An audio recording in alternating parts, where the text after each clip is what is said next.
Hey everybody, welcome back to Absolutely Marvel in DC. I'm Dylan, that is Sal, and today we're going to be talking about Spider-Man 2 from, what is it, 2004? When this movie come out? Oh, yeah, I think it was 2004. Yeah, that makes sense. 2004, something like that. Because one was 2002. So yeah. Right, which I always remember being 2000, but I think that's just X-Men. I'm confusing X-Men with Spider-Man. X-Men was 2000, yes. Yeah, and like Marvel went bankrupt in like 99 or something, so it's exactly all part of that timeline. That's right. But yeah, this is the second Sam Raimi Spider-Man movie that we're talking about here. The reason, No Way Home comes out in a few days, and the premiere is today at the time of this recording.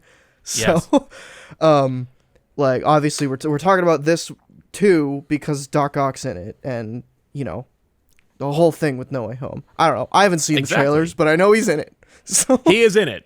Yeah, we can confirm. And they did this fun little interview with him and Willem Dafoe and stuff, and it's cute. I saw a thumbnail for that, and I was like, man, they're really just laying it all out on the table here. In their own way, yeah, because we still don't know. Right, we're in a weird like Schrodinger situation right now. We still don't know if Tobey Maguire Spider-Man is in this movie. Right. All signs point to yes, but right. But again, we're not talking about. Well, we're not here to talk about that. We're talking Simpler about times. Yeah, simpler time for sure. Simpler, different, very different landscape for comic book movies. I think like this was definitely a time where they were sort of like figuring things out, but like Spider-Man 2 especially is, I feel like, in an interesting place because it's right on the cusp of like, I guess what would be the golden age of certainly comic movies. I don't know about that because I think Daredevil was around this time too, as was Blade Trinity, so it wasn't exactly a golden age. But well, not quality-wise. Right, exactly. Well, they started making more of them. Yeah, that's very true. That's that what was I'm around talking about. Yeah, absolutely. It was dovetailing off of the like Jay and Silent Bob Strike Back era of superhero movies, where it was like just every studio's like, okay, X-Men hit, let's grab everything and just make movies out of them. But I'd say uncharted waters because Spider-Man 2 is a sequel. Like nobody talked about any good superhero sequel movies except for like maybe Superman 2. And even then, it was like a fabled, the original cut was better, but we'll never see that either. And of course we would, Right. but like Superman 2 was like the gold standard, right? Because people are like, Batman Returns is cool, but like, is it better? Nah. Yeah. And I think it is, there is like it's interesting because when you look at comic book movies, especially in retrospect, there's like the time before the MCU, which is very scattered, and then the time after. But there's still like, there was so many movies happening like during that time period. Like we had X-Men, we had Spider-Man, like obviously, infamously, Spider-Man 3 happens, and Fantastic Four as well. Spider-Man 3 happens, and then a couple years later, they're like, oh, we're doing it again. And it's like, it seems like things were happening far, like it seems like the Tobey Maguire era, the Andrew Garfield era, and the Tom Holland era are all very far apart, but they really aren't when you go back and look at it. Like 2014 is when Amazing Spider-Man 2 came out, and 2016 was when Tom Holland showed up. Yeah, no, Amazing Spider-Man 1 came out in the same year as Avengers. Right, which is crazy. That's so strange to think about. Right? But with Spider-Man 2, Raimi's Spider-Man 2, there was nothing. It's just everyone loved Spider-Man 1, and then they made another one. Mm-hmm. And everyone was just like, I can't wait to see this. Like, I don't remember anybody who was like, oh, Spider-Man 2? Nah. Yeah, I mean, I don't have any firsthand experience with this because I was 6. Right. So right. I took a date to this movie. I've seen... Wow. Yeah, no, I was there in the trenches, so to speak, when it came to the pre-MCU superhero movie period. And let me tell you, it was a scene, man. I saw that movie, I saw that trailer, just the trailer for Spider-Man 2. I watched a lot, let's say 100 times. I don't know, because I was just like, all I wanted to do was see Spider-Man be Spider-Man in real life. I got it in Spider-Man 1. I would argue that like I kind of enjoyed the web slinging when it's like dark and he's in the ninja suit more than most of his other web slinging, because it was just like, it was just the first time you see it, right? And it's like, well, right. But like I remember like fake newspapers being printed that pretended to be the Daily Bugle that were like, oh, that's cool. Man. Yeah, hype was real for Spider-Man 2. And well earned, I should also say. Like, thank God. Can you imagine if it was like a Batman Forever or right. Or an X-Men 3 and it's just like, oh, well, I guess lightning doesn't strike twice. Keep it up. Which is that's so interesting with this movie is because like I and we're not going to talk about the original Spider-Man too much, but obviously this is a sequel, so we're going to bring it up. I watched that before I watched this, and I think this movie is leaps and bounds better than the first one. And it's interesting how different it is because I think the biggest takeaway from these movies for me is the difference between like how they treat reality and like how Raimi treats his reality in these movies as to like what the standard is now, which is definitely like less realistic than say the Andrew Garfield Spider-Man movies, which are very grounded. Sure.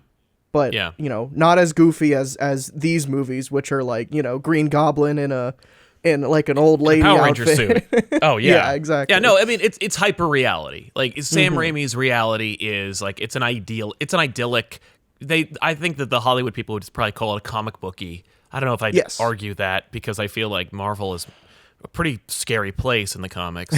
Right. But yeah, it's hyper reality, like where you can rent an apartment for no money but still, like, you know what I mean? Like, it's just everyone's a cartoon character. Everyone's like a cartoon character. Yeah, every single extra is an actor who's just hoping that this one line is going to be their big break. That's everyone every knows single when the extra. camera is on them. Yeah, everyone's aware, and they're like, ta-da! Like, everyone is like that. And it's like, for some reason, Raimi was a big fan of comedians, I guess, because he kept shoving them in front of the camera. But, like, everybody is a cartoon character, and it's a cartoon reality, I'd say. Yeah. More than than comic book. Mm-hmm. That's not to disparage it, by the way, but no. You get that feeling. But it allows, I think it allows for better immersion. Like you're watching it and you're just like, you can easily lose yourself. You're watching Batman Begins. I can imagine people being like really nitpicky about Batman Begins because it dared to be like, this is a real Batman. Right. Like it's why people had such a problem with the microwave emitter, where they're like, oh, wouldn't that make your body explode? Like, yeah, but it's a comic book. And it's like, yeah, but you said this was real though. Like Spider-Man makes no assertions about its reality. Yeah. Like, and none of that. I think that does play very well into the source material that this is a comic book. And I think one of the reasons that this movie triumphs over the first one for me is that they tone it down just enough to where it's not like, it's not off the wall goofy to the point where it's hard to connect to the characters. Yeah. It's more grounded, but without losing that, that Raimi charm of exactly. Everything's got like to the point where the color grading in this movie, I think is it doesn't have that quite literal like bronze sheen over it the entire movie. It's a little more like alive and natural feeling, which Absolutely. That's subjective, obviously. But agreed. Yeah, no, but it's the true. Whole thing like is... you're not wrong. Like the thing about that is like you mentioned that it's like it's better. I think that it is. I don't know if I prefer one over the other because I find Very that different. like it's just an improvement. I think it takes the same baseline and it just adds to it. Like I wouldn't go so far as say deepens it. It's not like it's like we're really getting some pathos here. I mean, like is Doc Ock sad that his wife is dead for a second? But like, then he becomes a mustache twirling villain. Dude puts on what Dr. Otto Octavius of this reality's idea of what a bank robber would wear. Right. Right, like, because that's I'll put the hat and the sunglasses. He does not wear trench coats, sunglasses, and fedoras until he becomes Doc Ock, and then he's like, nah, like now I've got it, and I'll rob a bank full of gold doubloons. But we're getting ahead of ourselves. The point being, it expands on it. Like the reality of Spider-Man, it's pretty like intimate. It's about like 4 people. Right. But the world itself is like so expansive and ridiculous. You're like, like from from the New York Wrestling League to, the Daily Bugle and its impact on citizens of New York, you're like, okay, there's like a world here. It's silly, but it's a world. And then Spider-Man 2 adds more to it. The Daily Bugle scene, you get a great Daily Bugle scene in the first one, and then you just get more as good Daily Bugle scenes in the second one. The villain is a little one-dimensional in the first one. He's better in the second one. Like just a new, different villain. The relationship is a little more expanded upon with Mary Jane and Peter. It's solid stuff. Like it's a movie. They're making a movie, and they're making a sequel too. It's one of those things where it's like, I'm making like Die Hard 2. Let's just make it again. Right. We'll do Die Hard in an airport. This is like, no, we're adding to the story, the ongoing narrative, which may add to the comic booky quality of it, right? Yeah. It's like let's where's the story now? Like, and that's kind of cool because it's it's secondhand now. Now you're like, what's Scott Lang doing this week? But nowadays it's like, but back then in 2004, it's like, wow, we're checking in on these characters. Like when Mary Jane has a role in a play, the audience was like, good for her. Right. There's something that I think about the first movie a lot that this movie kind of fixes is like, and I feel like they were just like encumbered with it, is that they wanted to do an origin story because they kind of had to. And like there's half of Spider-Man 1 is the movie I wanted to see, which is the back half. And I think that a lot of that comes from, us living in a world where we've seen Spider-Man's origin a million times. True. But then this movie, like you were saying, it just progresses on that. It's like, okay, we got rid of all that. Now we can have 2 hours of the second hour of Spider-Man 1. Yeah. We just have Spider-Man for 2 hours. Yeah, totally. Right. Except that we also need to like establish a new trend that will impact superhero movies going forward, which is this is the movie where the hero loses their powers for a little while. Yeah, and for no reason in this movie, aside from like emotional trauma. The reason is so frustrating, but I appreciate it. Like the more I see it, the more I'm like, I get it. The more I see it, the more I'm like, okay, all right. I mean, like you're telling a story. Raimi's telling, he thinks, a love story. And it's with really selfish people, but it's still really like it works. But just he has Doc Ock say it immediately. And then each time, like Peter just refuses to learn the lesson, and it's just when he's talking to Rosie and Doc Ock at dinner, and they're sitting there, and they have the world's most generic conversation I've ever heard in my life, where it's like we're at the college, and he's explaining the theory of relativity, and she's one of those bookworm eggheads, so it's got to be T.S. Eliot, and it's like, ugh. It's cute and it's generic, and that openness allows it to be timeless. But like, when you're a comic book fan, and you want like this. You're like, is. okay. but then he says, "Do you have a girlfriend?" And he says, "I don't know," which is horseshit, by the way. Yes, you do. You don't. End of story. You don't. Right. Unquestionably, you do not. But he's like, I don't know. And he says, if you keep something as complicated as love stored up inside, it'll make you sick. Boom. That's where the powers go away. I'm sick. And it's playing on, because Raimi read the comics, like that one story where Peter got the flu and his powers went away and he didn't know there was a correlation. So he just assumed his powers were gone. And so he told everybody he was Spider-Man. That's this movie, but like in a ridiculous fashion, in a more ridiculous fashion somehow. But like, that's why his powers go away. Because he's just like, I want to be in, like, I want to tell her how I feel and I don't, so I'm sick. Ugh. I mean, she's in a play called The Importance of Being Earnest. It's important to be true and honest with yourself. Do you get it yet? There's a lot of subtext here in heavy quotes. Subtext really it's in like freshman college English professor. Yeah. Which is fine. like, it's that heightened reality. It's that like everything's got to be spelled out for you because it's comic books, it's superheroes. And that's fine, but like I think it only works to a certain degree. Like in every Raimi movie, in every Raimi Spider-Man movie, I feel like there's one or two things that is completely unnecessary. Like I think totally. In the first one, well, like one or two like big things. Like in the first one, my main problem with the first movie is the love triangle. I don't think it adds literally with anything. Harry? Yeah. And I think it could be cut completely. The thing about that is I don't think there's any tension. Like, I don't think anyone in the audience is like, No. oh, no. I hope exactly. Like, they get... Yeah, no. They're just like, okay, well, we need to cuck Harry in this movie. Right. And then Gotcha. in this movie, I think it's a lot of the Peter losing his powers stuff. And, you know, I think they fixed, like, the love triangle because Harry's, like, they decide to turn him into an actual fun character who has his own motivations. He gets more... James Franco, like, wakes up. He's starts James acting. Franco in this movie. He's just... Right. He's not quite peak James Franco. 3 will be will be total Tommy Wiseau James Franco. But totally. in this one, he's at least, like, he's doing his thing. He's no longer feeling encumbered by the freaks and geeks stuff. So he's like, yeah, I'm an actor now. But yeah. Doc Ock's great. I love in this ridiculous reality where he's like, so I'm doing this thing about the sun. You have 4 mechanical arms. Oh, I invented those to do this. That's the breakthrough. Yeah. What? There's a whole game, $1 billion game predicated on the idea that the arms are the breakthrough. This movie's like, the arms are a means to an end. I'm making a miniature sun. That's the breakthrough.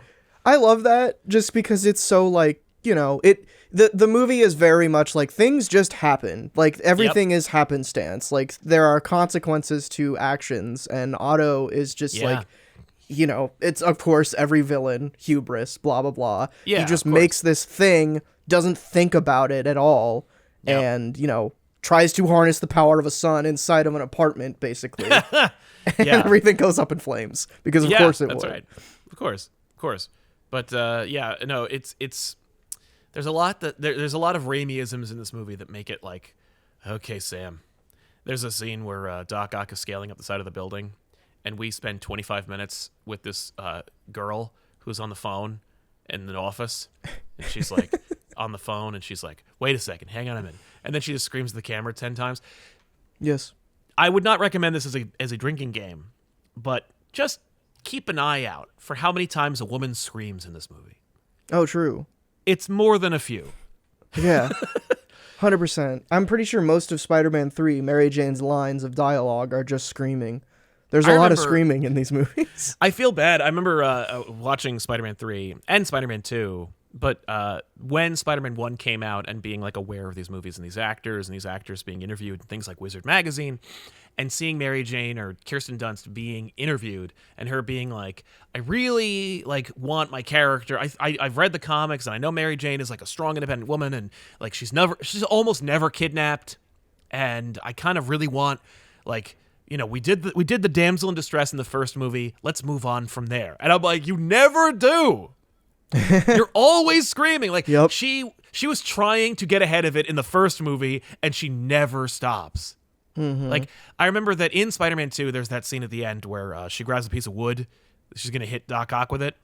And that was not in the script, from what I understand, from what I remember. And this, it could be wrong because it's been a long time. But, like, I remember her being like, that was my idea. To, like, pick up a piece of wood and be like, can Mary Jane do anything in this movie, please? Right. And so she, like, picks up a piece of wood and then immediately is defeated, but it's enough to, like, distract him. And I'm like, that's kind of fun. So much so, I think her action figure from Spider-Man 2 comes with a piece of wood. That's amazing. Right? Remember the piece of wood? Remember so her? Important. I mean, it's either that or her in costume for the importance of being earnest. Like, those are the things she does in this movie. Yeah, but it's what's great about this movie is that it is just there. It's like Spider-Man 1. If you like Spider-Man 1, you're gonna love Spider-Man 2 because just Spider-Man 1, 100%. But more of it, more Mary Jane, more Aunt May, more Jameson, more. Yeah, although which I will also, say, if we want to talk about like you know, returning people into the MCU, obviously, you know, J.K. Simmons and Alfred Molina both, like, oh my God. Incredible in this movie. Yeah, they're great, and they're playing cartoon characters. Like, yes, absolutely. So it's part of the reason why I rationalized my re-enthusiasm for J.K. Simmons in the MCU, because I was like, don't bring him back. Like, he's perfect as J. Jonah Jameson in that reality, and I don't want him to, like, one day be like, I hate being J. Jonah Jameson, because, like, they put him in the Ultimate Spider-Man cartoon show. Like, he's all over the place. And I'm like, don't just overdo it. But I like the idea of in the MCU. It's a very different version, and J.K. Simmons is an Academy Award-winning actor. He can do a new version of Jonah. Yeah, he can have subtleties. That man is like you said, he's an Academy Award-winning actor. He's a treasure. Yeah, he could do whatever you throw at him. Exactly, but I will say the best version is Raimi's J. Jonah Jameson. Like that, totally. And Spider-Man 2 is peak Jonah. I think in 3, it falls apart. When the Jonah scenes don't work, your movie has completely fallen apart. It's when he's on screen. Anytime J.K. Simmons is on screen, it just lights up. Lights the up a movie room. is just entirely great. Oh, at dude, that point. I can tell you in the theater seeing Spider-Man 1, because that movie, Spider-Man 1 is a masterclass in economic storytelling. He's Spider-Man within like half an hour. Mm-hmm. That's not bad. We get the origin, it's like Grant Morrison's All-Star Superman, Doomed Planet, Kindly Couple, Last Hope, we're done. One page, moving on. Uncle Ben, Spider Bit, great power, great responsibility, Spider-Man, moving on, come on. And it's like, yeah, like you feel like, because you've seen Spider-Man 1 maybe like 1,000 times, like, okay, by the time you get to Flash Thompson's fight, you're like, get over it. But when you're seeing that movie the first time, it is economic. Like we're like, totally hitting the beats and moving on. But everybody in the theater, I remember being like enjoying it, but whatever. When that scene was over, and I'll make him infamous, the theater was like, you've got me. Like everyone was in. And Spider-Man 2, when he says, you're fired, everyone was like, yes! Like, yes, we're back. Okay.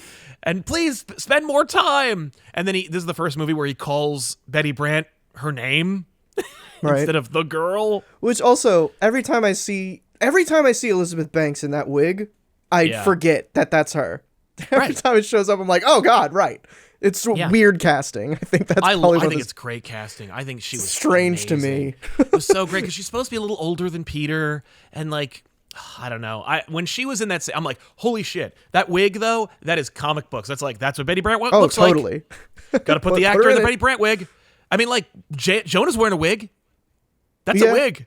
He's bald. 100%. Fake teeth too, but yeah. Good stuff. There's gunk in my eye. Hold on. I'm crying about how good J.K. Simmons is as James. He's just so amazing. He's so good, man. He's so good. And then they did him dirty in 3. He has these horrible jokes and lines, and they're just garbage. Yeah, it's pretty easy to fuck up Jameson, I feel. Apparently. That is worrying about No Way Home. But about No Way Home? I don't know, he probably won't even have much if No, I'll bet he's mostly green screen, and then there's that one. There is a shot of him like not on screen, like he is in the movie. Yeah, because he's in the Amazing Spider-Man movies, but he's just not by name. Like Peter works for him and sells pictures to him, but you never see him. Yep. Nope. He's an email. It's really sad. Very true. It's just some writer, but yeah, Sony was just scared. To replace him. Of course. 100%. I heard rumors Terry Crews is going to be Jonah. I heard a lot of rumors about who Jonah I love was Terry gonna Crews, be. but that would have sucked. Yeah, that's right. So Spider-Man 2, so let's hit the beats. Alfred Molina, great. We already established how awesome Doc Ock is. The arms are amazing. Yeah. They're still a triumph. They still look pretty great. Mostly because a lot of them were puppets. Surprisingly, like the CG in 1 is not great. You can see it. It's pretty rough, but like I rewatch all the Harry Potter movies every year, and a lot of those were around the same time as this movie, and the CG in those is horrible early on. It doesn't hold up. No, especially the first ambitious. 2. Yeah. But yeah, I mean, everybody's got their own opinions on Tobey Maguire versus Andrew Garfield versus Tom Holland. Sure. I'm like squarely in the camp that I think Tom Holland as Spider-Man and Peter Parker nails it everywhere. Yep. I think the plot surrounding him isn't as good as it is in some of the other movies. Mm-hmm. But, I have my reservations about Tobey mostly are just like, they write him very inconsistently, I feel. The Tobey Maguire thing, and I'm not going to weigh in on which one's my favorite because I think they all have their own strengths, right? Like Tobey, totally. when we were in the vacuum and there was just Tobey, we were all just happy he was in it.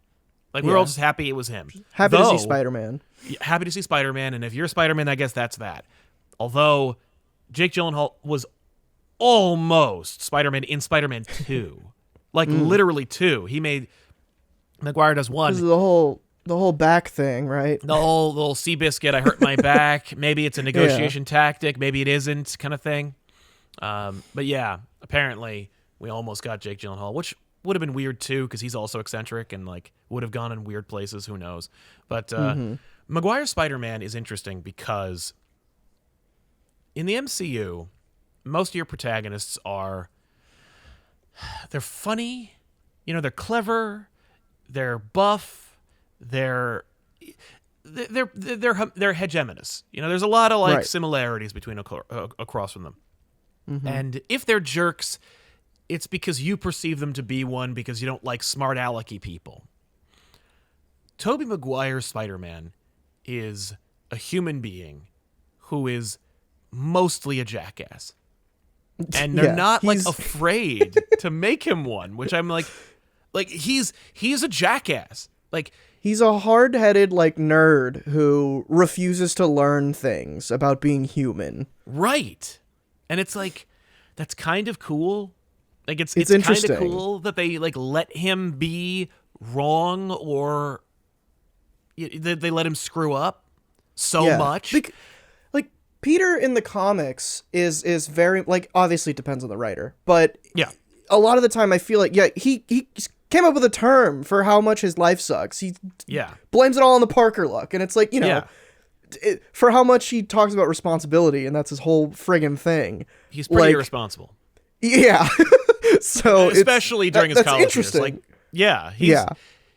No, you could fill an omnibus with issues where Spider-Man literally says things like, "That's not my problem," or "I'm not going to help you." There's a lot of comics where he's like that, and in the movie, it's kind of reflective of that, where he's just he's like, "I don't want to do this." There's literally a scene where he's sitting on the bed and he goes, "Am I not supposed to have what I want?" I'm like, shut up. But but that's the movie. The movie is giving you this story about this guy who's ugh, and it's not afraid to be he'll stick around because he's Spider-Man. Yeah. This movie he'll is figure it out. He'll figure it out. He's gonna get back to being Spider-Man. And it is definitely it's a bit frustrating sometimes when you see, because a lot of the time when I don't remember the issue. You might remember. There was an issue of Spider-Man probably a couple of years ago. I think it was an annual or something, where it is Peter. He's been up for days, hasn't slept, because every single time his head hits the pillow, he hears sirens, and he just has to get back out there. Okay. And it's talking about that's his curse, it's his responsibility, whatever. And then you directly contrast that with the scene in this movie where Peter's decided to no longer be Spider-Man, and he's got that hot dog, and he sees just Chase. He sees the ambulances and everything. Oh, yeah. I mean, there's a lot of that where he's just no. He just downs that hot dog. This is the life I've chosen. I'm eating this because this is the life. I'm letting the juices run down my throat. I'm living life to its fullest. But he's a jackass in this movie. Let me tell you something. He gaslights Mary Jane. He is totally. He is frustratingly you could tell this dude has never been in a relationship before. This guy's "No, Mary Jane, we can't be together." Okay. You know what? We can't be together. Okay. But I will always be your friend. Okay, then come to my play. No. I'm seeing somebody. I'm coming to your play. Immediately. Well, I can't right be away. with you, but you shouldn't be with anybody either. Ew. And it's all because they're supposed to be together, because this is a cartoon reality where the creator has determined they're supposed to be together, and we know they're going to end up together anyway, and Peter's the one who's trying to who's sabotaging his life. But you're also a person who's discerning and watching this movie, and you're no, don't do that. Don't go to the play with this engaged woman and be so yeah, let's pick up where we left off. Remember when we were at that funeral and I made out with you? That was where we left off. No, dude. It's not going to happen. No. Great stuff. Any key favorite standouts from this movie that you're like, there's like, I have yet to see anything like this again? I think just Jameson. I like a lot of the Spider-Man stuff is fun, which is weird that like, you would think the Spider-Man stuff would be your favorite part of a Spider-Man movie. But we've gotten so many different takes on it from like not even just the live action movies, from like now we've seen Into the Spider-Verse, obviously since I first watched these movies. I've read 1.5 million comics. Right. Like there's, video games, there's so many interpretations of this character that it's like, I don't know. It's the things that you don't see as much are the things that stick out. And I think that's, for me, it's Jameson. Anytime J.K. Simmons is on screen, this becomes like my favorite movie. Easily. Yeah, no, you can just watch the Jameson scenes and be like, yay, that was fun. That Doc Ock revelation sequence that Sam Raimi's like, this is the scene and the reason I made this movie. The horror movie that's within this movie where like the arms come to life that's and kill everybody. Scene. Fantastic scene. It's so rare to see something like that. And it's just, totally. It's one of those moments that's like, everything about it is Raimi. Like if you like Evil Dead and Army of Darkness and Drag Me to Hell, you're going to love that scene. And it's because it's got all the things that make Raimi great and also a hack. Like, sure.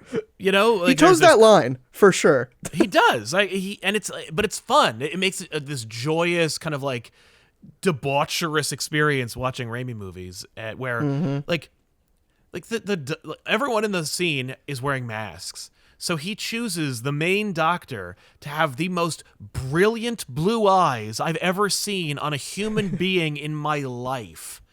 And this dude is, I'm like, I don't know why. And it's because like everything else is like drab and dark and he's wearing a mask. But he's like, I want you to connect with that guy because he's going to get his head caved in by arms in a second. Like they have a specialized medical chainsaw in that scene. They sure do. It's a chainsaw, but it's like chrome and it's in like it's sterilized. Like why? Because I want to put a chainsaw in the scene because you guys know me for having a character with a chainsaw, and I'm gonna put the chainsaw in there. And like this movie's very unapologetic about stuff like that. Totally. Like we mentioned earlier the bank scene. Like why are there bags of gold coins? Because he wanted them to explode and have gold shatter everywhere and shower the bank. Yeah, because he wanted Doc Ock to leave with large bags with dollar signs on them. Because he wanted Joel McHale to be in that scene. Yeah, I was going to say, Joel McHale's in this movie for like 20 seconds. Yeah, well, that's the thing, is like every actor, every actor is somebody that like either Raimi wants to work with or thought it'd be funny to put them in. It's like, how about Joel McHale is like this greedy banker? I don't know. That's great. Although I will tell you, there's a moment in the trailer that when I saw it in the theater, I was like, yes, it was just as good. But like, because it's only for a second, where Doc Ock just takes apart a cab, and each piece of the cab he takes off, he throws at Spider-Man. And like, I had never seen anything like that before, and I never believed I would. And it's just that moment where Doc Ock is like dismantling a cab and whipping pieces of the cab at Spider-Man. Like at one time, I was like, holy crap, it's happening. So cool. There's so much to like about this movie. Despite its flaws, like Harry Osborn being horribly one-dimensional and obtuse, and like, and it's funny, as a kid, I loved the Golluming for Harry seeing Willem Dafoe again. I was like, yes, because as it turns out, and No Way Home proves this, we all just wanted Willem Dafoe back. Yeah. Like nowadays, I'm just like, this doesn't make any sense. This doesn't make any effing sense, like at all. Like if it was one thing, if he took the Goblin formula and it's like, nope, the Goblin just looks like Willem Dafoe. My madness takes form that looks like Willem Dafoe, but like it makes no sense, and it's just fan service because we had to kill Gobby at the end of the first movie, and we absolutely should not have killed him at the end of the first movie. No. But if we did, he wouldn't stop.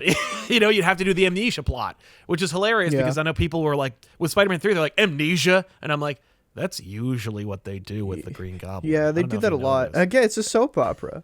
Yeah. Of course they're going to do amnesia. But when you film it, it like really telegraphs, oh, this is a soap opera. Right. But I mean, we can talk about Spider-Man 2 for forever, I'm sure. It's true. But we shouldn't. But because, I think we've, yeah, we've gone on long enough, and we gotta prep for No Way Home. And figure out a way home after we watch that movie. What if they like trap us in the theater?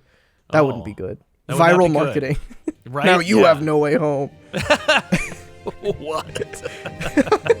Anyway, it's been Absolutely Marvel in DC. Stay tuned to the channel. We're going to talk about The Amazing Spider-Man 2 next at some point. I'm Dylan. That's Sal. See y'all next time.